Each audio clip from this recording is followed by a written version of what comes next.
स्वागत है आप सबको in the third episode of the fourth Sikh regiments advance into Bangladesh और उनके contributions regarding the 1971 war on the eastern front. अब ये थर्ड एपिसोड में हम जानेंगे कि फोर्थ सिख रेजिमेंट ने कैसे बांग्लादेश की लड़ाई में जसोर के कैप्चर में एक बहुत इंपॉर्टेंट पार्ट प्ले किया था और बाद में खुलना का लिबरेशन में भी पार्ट लिया था। आइए पहले रिकैप करते हैं कि कैसे फोर्थ सिख रेजिमेंट ने जसोर तक पहुंचे।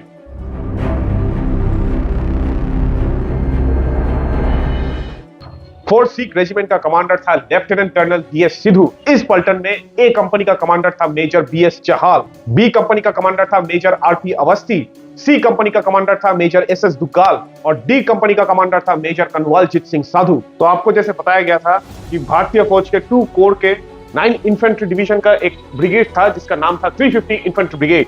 350 इन्फेंट्री ब्रिगेड का एक हिस्सा था द फोर्थ सिख रेजिमेंट। तो द फोर्थ सिख रेजिमेंट ने पहले बोर्नी बॉर्डर आउटपोस्ट में हमला किया था।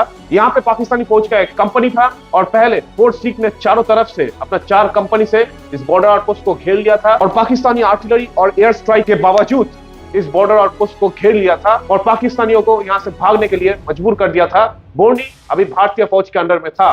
यह हुआ था 17 नवंबर 1971 में। दूसरा हमला था उसके बाद चौगाछा में, जहां पे पाकिस्तानी फौज का 38 फ्रंटियर फोर्स था 2 कंपनी लेस और कबदक नदी को पार करके 23 नवंबर के अंदर 38 फ्रंटियर फोर्स को भी भगा दिया था। फोर्थ सिख ने चौगाछा को भी कैप्चर कर लिया था। यह पलटन भी पहला पलटन था जिसने पाकिस्तानी एयरफोर्स के 2 पायलट को भी कैप्चर किया था, जिसको भारतीय एयरफोर्स के 22 स्क्वाड्रन ने मार गिराया था। अभी चौगाछा को कैप्चर करने के बाद फोर्थ सिख रेजिमेंट को भेजा गया था बोयरा में, लेकिन बैटल ऑफ बुरिंदा में फोर्थ सिख को हिस्सा लेना था। अभी बुरिंदा में पहला हमला किया था on the 29th of November the first Jammu and Kashmir rifles ने और फर्स्ट जैक रीफ का यह हमला बुरिंदा में फेल हो गया था, इसलिए जैक रीफ को हटाया गया था और फोर्थ सिख को बुलाया गया था बोयरा से बुरिंदा में हमला करने के लिए। बुरिंदा में बहुत ज्यादा डिफेंसेस थे पाकिस्तानी 6 पंजाब और 12 पंजाब के।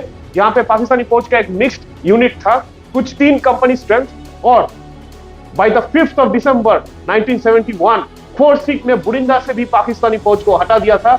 बुरिंदा भी भारतीय फौज के कब्जे में था। अभी ये 2 पाकिस्तानी पलटन भाग के जसोर में आया था। जसोर में Pakistani 107 infantry brigade under the command of brigadier Hayat Khan बैठे थे और जसोर को भी भारतीय 350 इन्फेंट्री ब्रिगेड नॉर्थ से घेर लिया था। अभी पाकिस्तानी 107 इन्फेंट्री ब्रिगेड के पास खुलना में भागने के अलावा और कोई चारा ही बचा नहीं था, इसलिए by the 6th of December The 107 Infantry Brigade of the Pakistani Army abandoned Jessore और खुलना की तरफ भाग गए थे। खुलना में ये ब्रिगेड एक बहुत खतरनाक लास्ट स्टैंड करने वाले थे। जसोर के आजादी के बाद फोर्थ सिख को जो सम्मान मिला वो बहुत ही एग्जेम्पलरी ऑनर था, लेकिन अभी भी खुलना को सिक्योर करना भारतीय 9th इन्फेंट्री डिवीजन का एक प्लान का हिस्सा था जो अभी भी बाकी था। पाकिस्तानी 107 इन्फेंट्री का जो बचा कुचा फोर्सेस था, जिसमें से 6 Punjab, 12 Punjab, 15 frontier force, 22 frontier force और द 38 फ्रंटियर फोर्स भी शामिल था और ये 5 बटालियन अभी भी खुलना में डटे हुए थे। 38 फ्रंटियर फोर्स स्पेशली खुलना का गैरिसन बटालियन था। तो भारतीय 9th infantry division systematically Pakistani फौज का डिफेंसेस को क्लियर करता रहा जसोर से खुलना की तरफ। खुलना का कैंटोनमेंट था दौलतपुर और शिरोमणि और श्यामगंज में पाकिस्तानी फौज बहुत डट के बैठे थे। यहाँ पे पहला हमला लॉन्च किया था the 13 Dogra, the 19 Maratha light infantry, the 8 Madras regiment और द 26 मद्रास रेजिमेंट ने। और यहाँ पे भारतीय टैंक्स भी बहुत स्लो थे क्योंकि बहुत ज्यादा मार्च और मर्द था। सबसे ज्यादा भारी भरकम जो फाइटिंग हुआ था वो दौलतपुर में हुआ था, जहां पे कई सौ भारतीय जवान शहीद हो गए थे, लेकिन हमला फिर भी जमा रहा और पाकिस्तानियों को खुलना की तरफ पुश करता रहा भारतीय 9th इन्फेंट्री डिवीजन ने। जसोर आजाद हुआ था 6 दिसंबर को और by the 14th of December fourth Sikh और first Jammu and Kashmir rifles को बुलाया गया था फिर से खुलना की तरफ हमला करने के लिए। आइए देखते हैं कि यह हमला लॉन्च कैसे हुआ।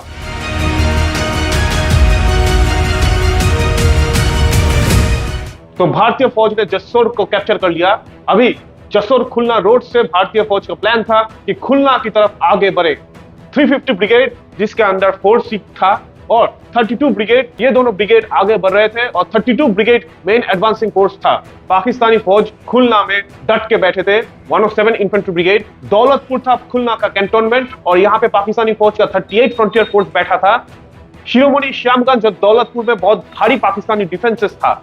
मुक्ति वाहिनी ने पाकिस्तानी फौज को चारों तरफ से घेर के उनको हैरेस कर रहा था बहुत पहले से ही, और भारतीय फौज धीरे धीरे आगे बढ़ रहे थे। भारतीय आर्टिलरी गन्स बहुत पहले से ही ये ऑफेंसिव को सपोर्ट कर रहा था और खुलना के ऊपर बहुत भारी बॉम्बार्डमेंट कर रहा था। ये था by the 14th of December 1971।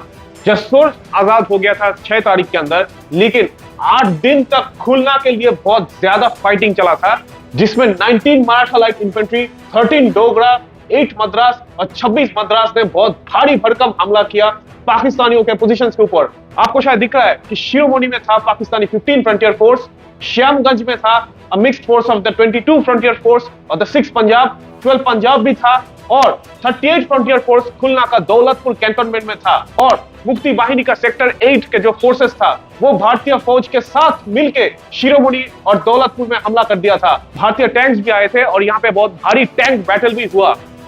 मुक्ति वाहिनी ने भी बहुत ज्यादा फाइटिंग किया। श्यामगंज को भी भारतीय फौज का 19 मराठा लाइट इन्फेंट्री और 13 डोगरा ने कैप्चर नहीं कर पाया था, इसलिए श्यामगंज को पहले कैप्चर करना बहुत जरूरी था। और श्यामगंज को कैप्चर करने के लिए भारतीय फौज के 350 ब्रिगेड को लाया गया था। 350 ब्रिगेड का first Jammu and Kashmir rifles को पहले जंग में आने का मौका मिला था, और यह था in the battle of Shyamganj. First Jammu and Kashmir rifles के साथ आने वाला था द 4th सिख रेजिमेंट। आइए देखते हैं कि श्यामगंज में अब क्या होता है।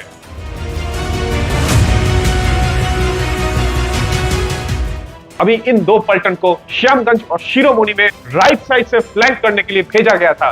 तो first Jammu and Kashmir rifles पहला पलटन था हमला करने के लिए, और ये पलटन और भारतीय टैंक्स भैरव नदी को क्रॉस करके श्यामगंज में पहुंच के पहले पाकिस्तानी फौज का बंकर्स जो था उनको उड़ाया। उसके बाद पाकिस्तानी पोजीशंस को कैप्चर कर लिया था। यहाँ पे भारतीय टैंक्स भी first Jammu and Kashmir rifles को बहुत ज्यादा सपोर्ट किया था। और श्यामगंज को कैप्चर करने के बाद 4th सिख रेजिमेंट आया था 15th of December में। 4th सिख रेजिमेंट को जो टास्क दिया था वो था शिरोमणि के पास जाके जसोर खुलना रोड में एक रोड ब्लॉक बनाने का। अभी देखते हैं कि क्या करता है द 4th सिख रेजिमेंट। 15 दिसंबर के अंदर ये था पोजीशंस पाकिस्तानी फौज का। फर्स्ट जैकरीफ भैरव नदी को क्रॉस करके श्यामगंज पे हमला कर दिया था, लेकिन 6 पंजाब अभी भी डटे हुए थे।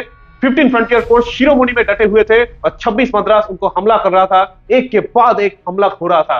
13 डोगरा और 19 मराठा लाइट इन्फेंट्री भी था, और 19 मराठा लाइट इन्फेंट्री भी श्यामगंज में नॉर्थ से अपना हमला कंटिन्यू करता रहा, लेकिन 13 डोगरा डिसाइड किया कि शिरोमणि में हमला करने के लिए। इसीलिए पाकिस्तानी फौज को शिरोमणि में आइसोलेट करना पॉसिबल हो गया था। अभी 6 पंजाब का ये टेरिटरी था और 22 फ्रंटियर फोर्स यहाँ पे था। 22 फ्रंटियर फोर्स और 6 पंजाब को आइसोलेट करने के लिए यहाँ पे एक स्ट्रिप ऑफ लैंड कैप्चर करना था, इसीलिए 4th सिख अभी आने वाला था।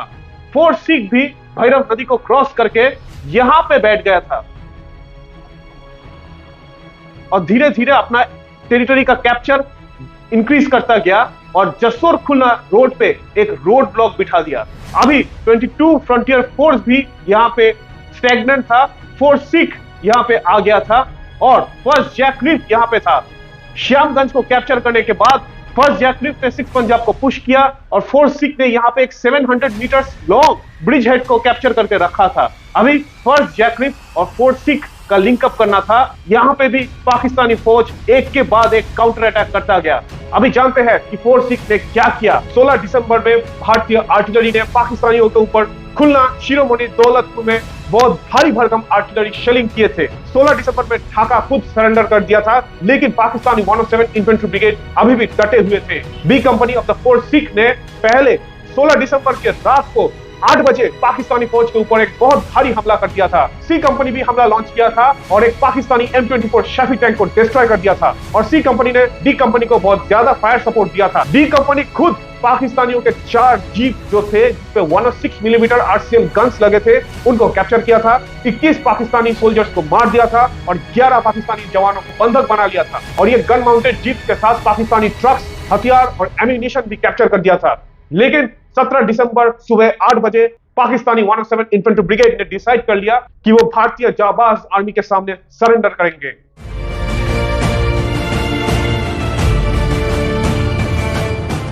तो ऑफिशियली फाइटिंग खत्म हो गया। On that very day brigadier Hayat Khan, the commander of the Pakistani 107 infantry brigade, ने सरेंडर किया at the Khulna circuit house to major general Dalbir Singh, the GOC of the Indian 9 infantry division. ये रहे सरेंडर के कुछ फोटोज। इस फोटो में ब्रिगेडियर हयात खान और brigadier HS. Sadhu, commander of the 350 infantry brigade, जिसके अंडर में था द 4 सिख रेजिमेंट और द 32 इन्फेंट्री ब्रिगेड, ये दो कमांडर्स के साथ ब्रिगेडियर हयात खान का फोटो है। देखिए, 4 सिख रेजिमेंट का D company commander major कनवालजीत Singh Sadhu खुद वुंडेड हुए थे, लेकिन वो इवैक्यूएशन को रिफ्यूज कर दिया था और उनके पास पाकिस्तानी फौज के 12 पंजाब का जो सीओ था और जो सूबेदार मेजर था, ये दोनों चल के आए to accept the surrender of the 12 Punjab regiment.